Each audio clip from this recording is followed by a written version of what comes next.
O Caminho a Cristo, capítulo 3. Mudança de rumo. Como pode alguém ser justo diante de Deus? Como pode o pecador ser justificado? É unicamente por meio de Cristo que podemos ser postos em harmonia com Deus, com a santidade. Mas como devemos chegar a Cristo? Muitos fazem hoje a mesma pergunta que fez a multidão no dia de Pentecoste. Quando convencidos do pecado, clamaram: "Que faremos?" Atos 2:37. A primeira palavra da resposta de Pedro foi: "Arrependei-vos." Atos 2:38. Noutra ocasião, logo depois, disse: "Arrependei-vos e convertei-vos para que sejam apagados os vossos pecados." Atos 3:19.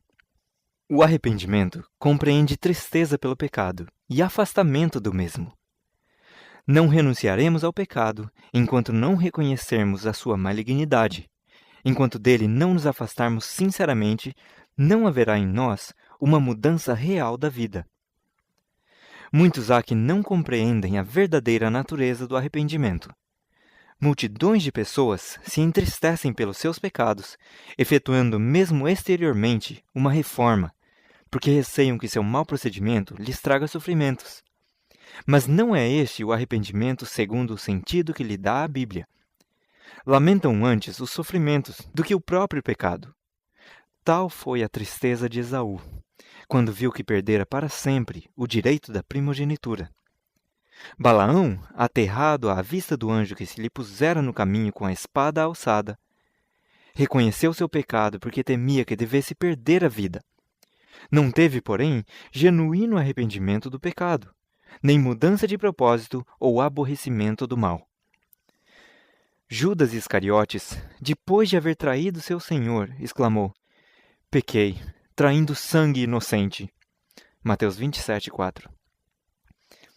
A confissão foi arrancada de sua alma culpada, por uma horrível consciência de condenação e temerosa expectação do juízo. As consequências que o aguardavam enchiam-no de terror. Mas não houve em sua alma uma profunda e dolorosa tristeza por haver traído o imaculado Filho de Deus e negado o Santo de Israel. Faraó, quando sofria sob os juízos de Deus, reconheceu seu pecado para escapar a castigos posteriores, mas voltava a desafiar o céu apenas suspensas as pragas. Todos esses lamentaram as consequências do pecado, mas não se entristeceram pelo próprio pecado. Quando, porém, o coração cede à influência do Espírito de Deus, a consciência é despertada e o pecador discerne alguma coisa da profundeza e santidade da lei de Deus, base de seu governo no céu e na terra. A luz verdadeira, que alumia a todo homem que vem ao mundo, ilumina também os secretos escaninos da alma, e as coisas ocultas das trevas se põem a descoberto. A convicção se apodera do espírito e da alma. O pecador tem então uma intuição da justiça de Jeová e experimenta horror ante a ideia de aparecer em sua própria culpa e impureza perante o perscrutador dos corações. Vê o amor de Deus, a beleza da santidade, a exaltação da pureza. Anseia por ser purificado e reintegrado na comunhão do céu. A oração de Davi, depois de sua queda, ilustra a natureza da verdadeira tristeza pelo pecado. Seu arrependimento foi sincero e profundo. Não fez nenhum empenho por atenuar a culpa. Nenhum desejo de escapar ao juízo que o ameaçava lhe inspirou a oração. Reconheceu a enormidade de sua transgressão. Viu a contaminação de sua alma. Aborreceu o pecado. Não suplicava unicamente perdão, mas também um coração puro. Anelava a alegria da santidade, ser reintegrado na harmonia e comunhão com Deus. Era esta a linguagem de sua alma. Bem-aventurado aquele cuja transgressão é perdoada e cujo pecado é coberto. Bem-aventurado o homem a quem o Senhor não imputa a maldade, e em cujo espírito não há engano. Salmos 32, 1 e 2. Tem misericórdia de mim, ó Deus, segundo a tua benignidade.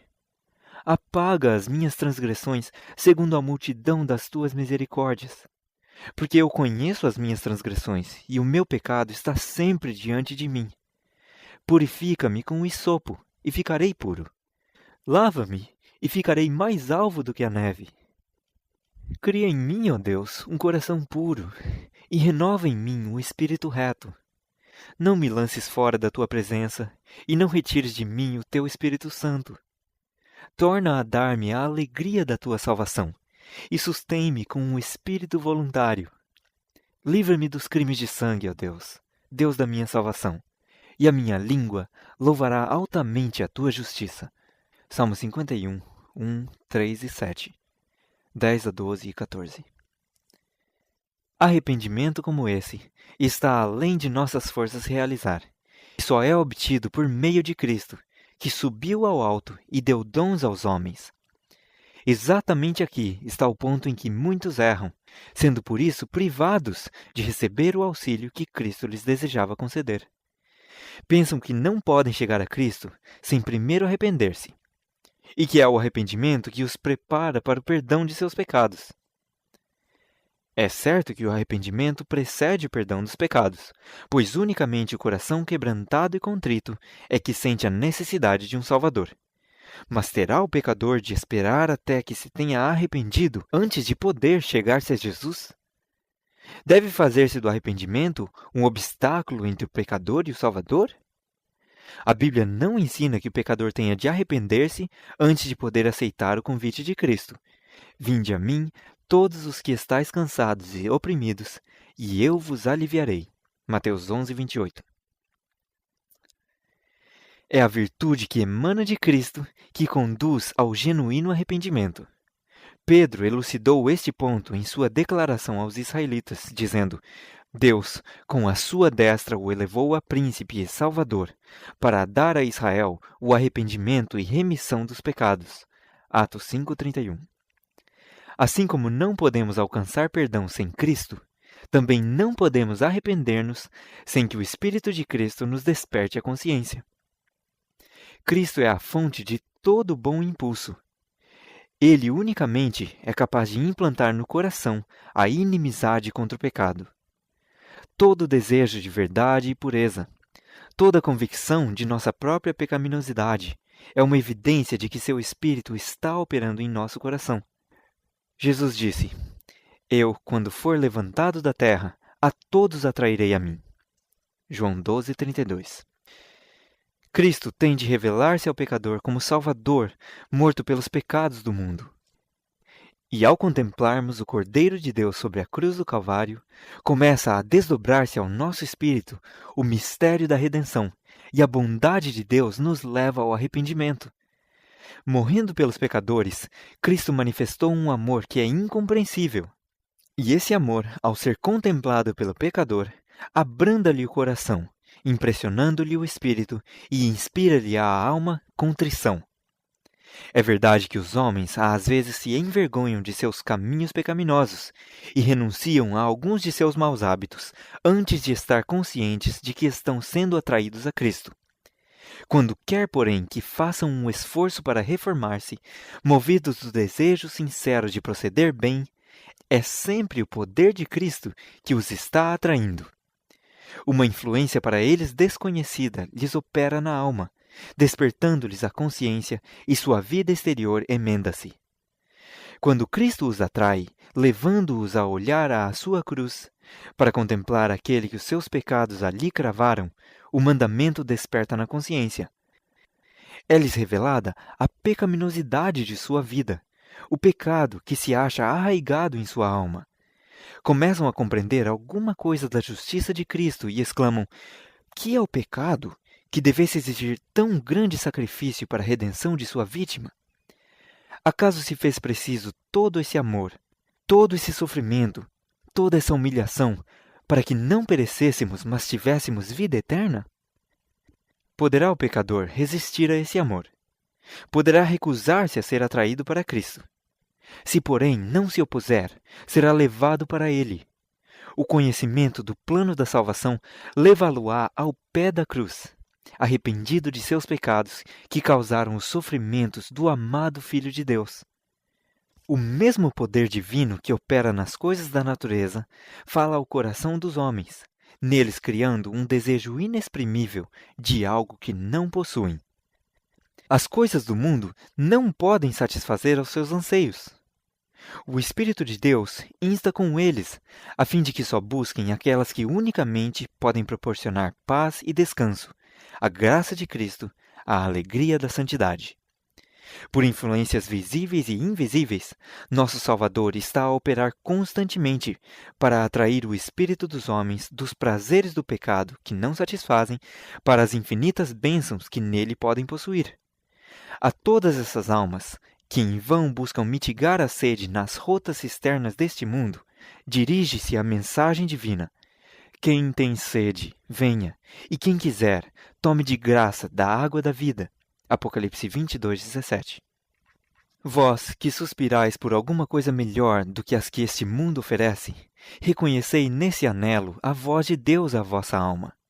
Pedi-lhe que vos dê arrependimento, que vos revele a Cristo em seu infinito amor, sua perfeita pureza. Na vida do Salvador, exemplificaram-se perfeitamente os princípios da lei de Deus: amor a Deus e ao homem. Benevolência, amor abnegado eram a vida de sua alma. É quando o contemplamos, quando a luz de nosso Salvador incide sobre nós, que vemos a pecaminosidade de nosso coração. É possível que nos tenhamos lisonjeado, como fez Nicodemos, com a ideia de que nossa vida tem sido justa, nosso caráter moral reto, julgando não termos necessidade de humilhar perante Deus o coração, como um pecador vulgar. Mas quando a luz de Cristo nos ilumina a alma, vemos quão impuros somos.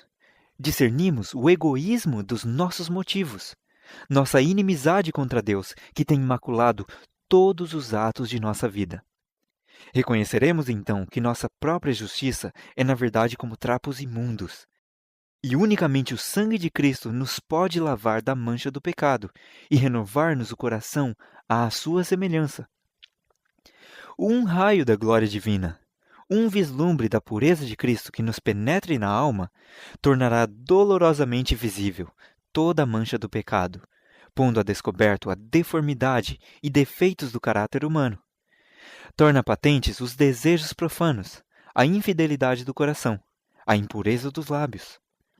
Os atos de deslealdade do pecador, invalidando a lei de Deus, expõe-se-lhe à vista e seu espírito se abate e aflige sob a influência perscrutadora do Espírito de Deus.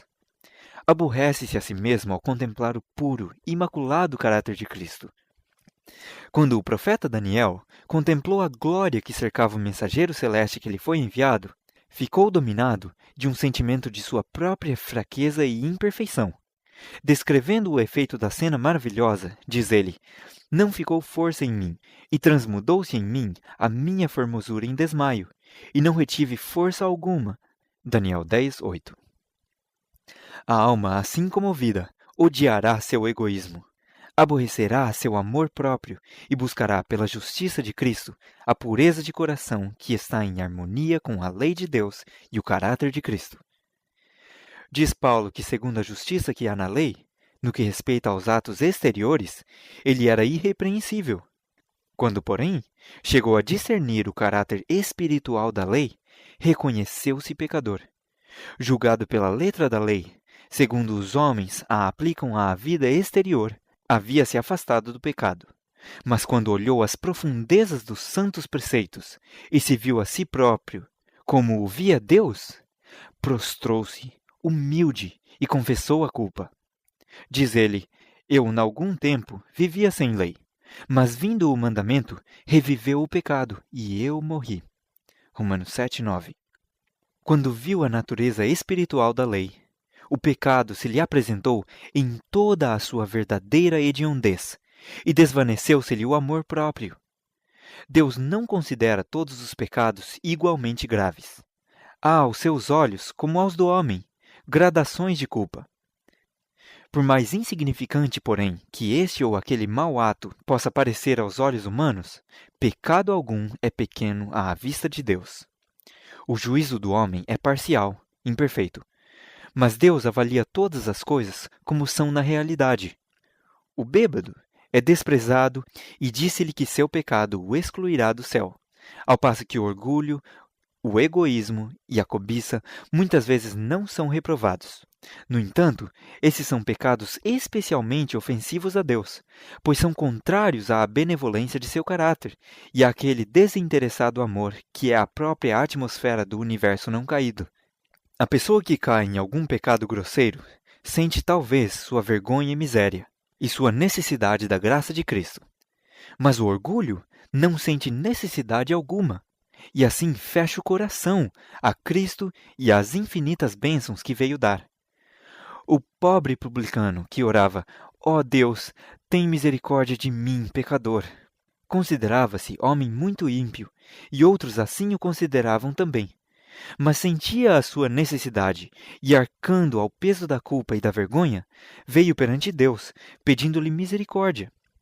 Seu coração estava aberto para que o Espírito de Deus ali fizesse sua obra de graça e o libertasse do poder do pecado. A oração jactanciosa e plena de justiça própria do fariseu revelou que tinha o coração fechado à influência do Santo Espírito.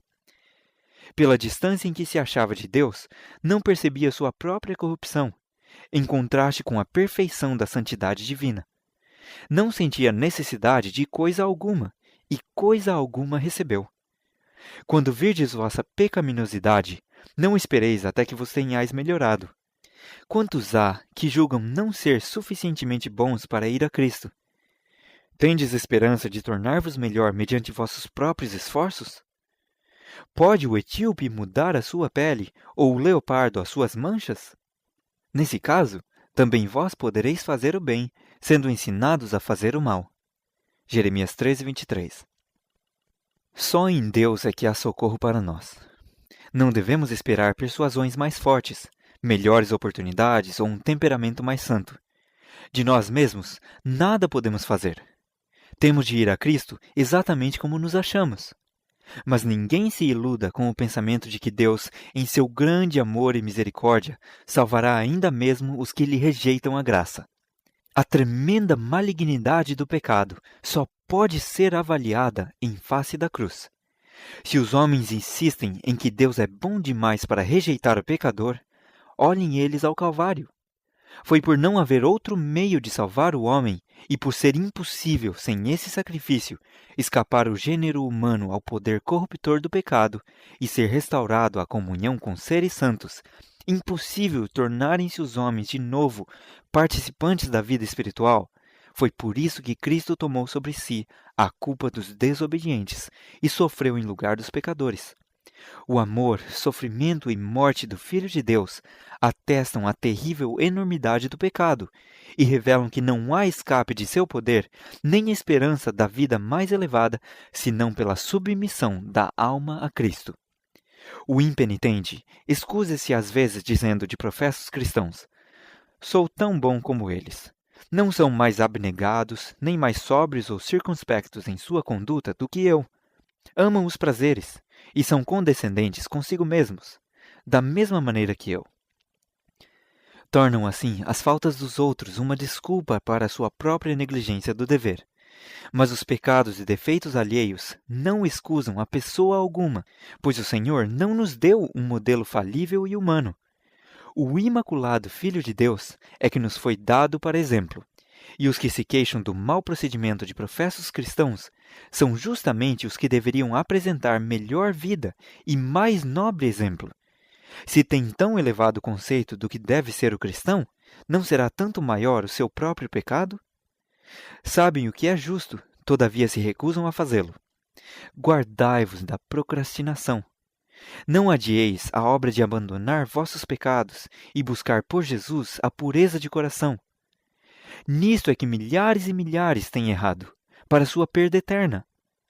Não me demorarei aqui sobre a brevidade e incerteza da vida, mas há um terrível perigo, perigo que não é compreendido suficientemente, em adiar atender à voz suplicante do Santo Espírito de Deus, preferindo viver em pecado, pois isto é o que é, na verdade, esse retardamento.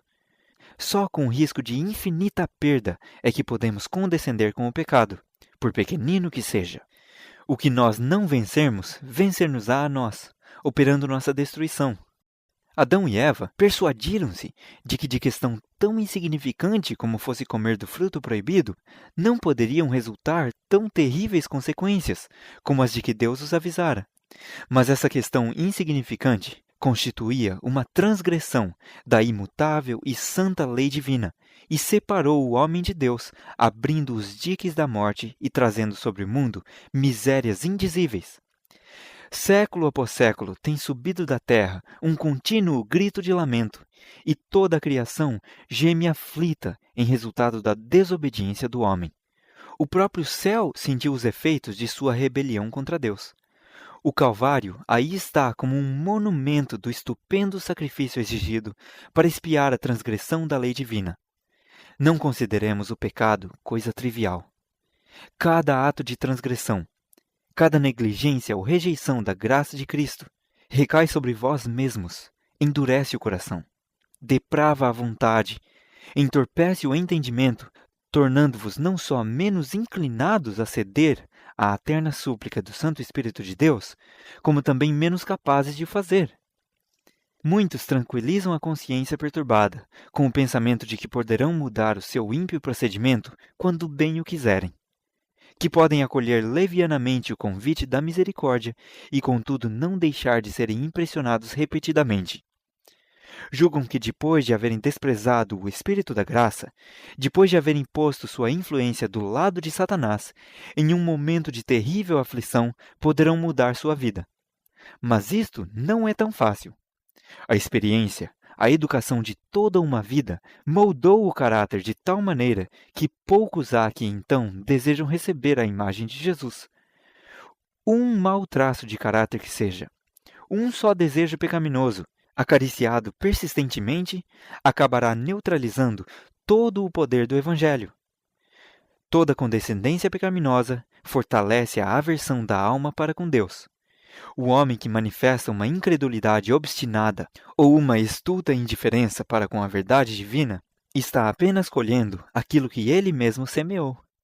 Em toda a Bíblia, não existe uma advertência mais terrível contra o brincar com o mal do que as palavras do sábio, de que o pecador, com as cordas do seu pecado, será detido. Provérbios 5:22. Cristo está pronto para libertar-nos do pecado, mas não força a vontade. E se pela persistente transgressão a própria vontade estiver inteiramente inclinada ao mal e não desejarmos ser libertados, não querendo aceitar a sua graça, que mais poderá ele fazer? Nós mesmos nos destruímos por nossa deliberada rejeição de seu amor. Eis aqui, agora, o tempo aceitável. Eis aqui, agora, o dia da salvação. 2 Coríntios 6:2. Se ouvirdes hoje a sua voz, não endureçais o vosso coração. Hebreus 3:7 e 8. O homem vê o que está diante dos olhos, porém o Senhor olha para o coração. Esse coração humano com suas emoções de alegria e tristeza em conflito, coração volúvel e extraviado, que serve de habitação a tanta impureza e engano. Ele lhe conhece os motivos, seus próprios intentos e propósitos. Ide a ele com vossa alma toda manchada como se acha. Como o salmista, abri de par em par suas câmaras aos olhos que tudo veem, exclamando: sonda-me, ó Deus, e conhece o meu coração. Prova-me e conhece os meus pensamentos, e vê se há em mim algum caminho mau, e guia-me pelo caminho eterno. Salmo 139, 23 e 24. Muitos adotam uma religião intelectual, uma forma de piedade, sem que seja purificado o coração.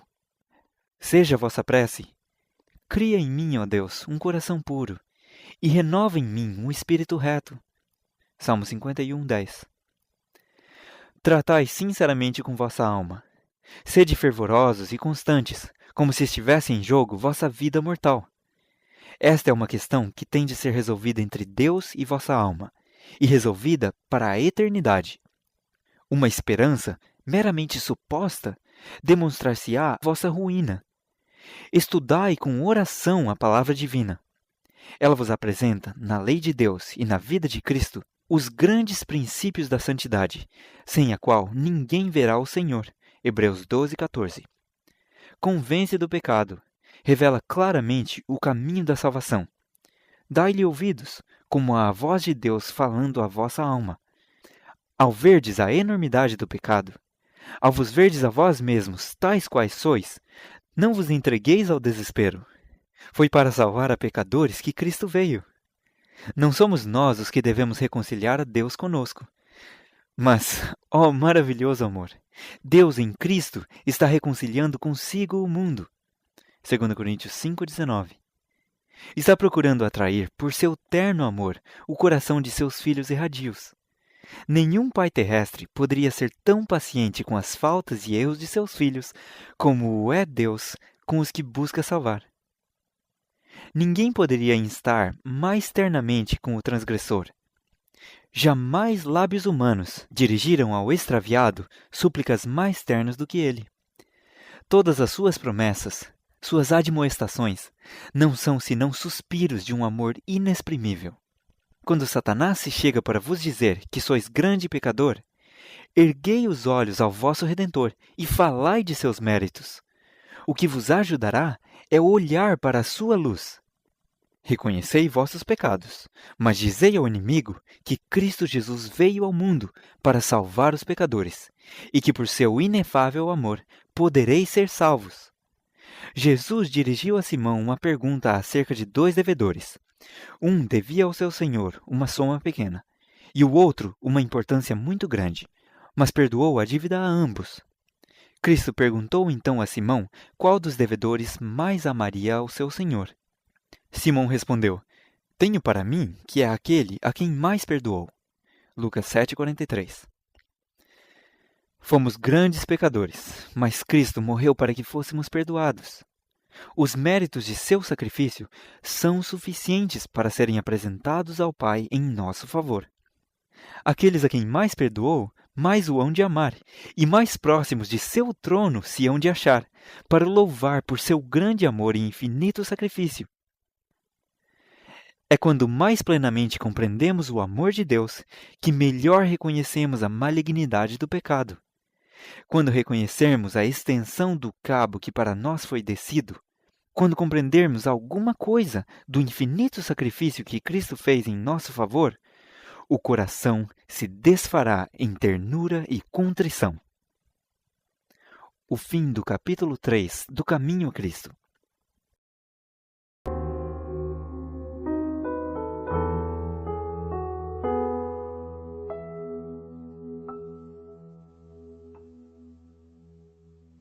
كل المجد والإكرام، كل الحكمة والتسبيح، كل الشكر والتعظيم، كل القوة والقدرة لإلهنا القدير إلى دهر الدهور.